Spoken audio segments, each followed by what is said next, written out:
Welcome back, children, to the second module of the day. In this lesson, we are also going to study about what party system can be ideal for any country. And we are also going to find an answer to the question, why did India choose to have a multi-party system? Is it clear? Which of these is better? Or the question can be, what party system can be ideal for any country? That time you'll have to write that. You see, party system is not something any country can choose. It depends upon the nature of society, its social and regional divisions, and above all, its history of politics and its system of elections. The party system cannot be changed quickly. You see, each country develops a party system that is conditioned by its special circumstances. Note these lines. Conditions by. You very well know that India is having a multi party system. Why is it so?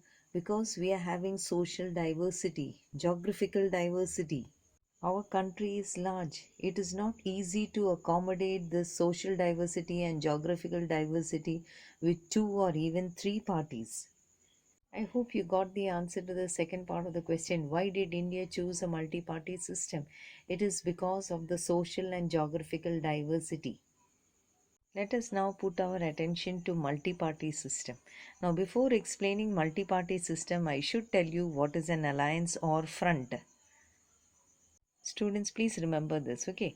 When several parties in a multi-party system, they join hands for the purpose of contesting elections and winning power, it is called an alliance or front.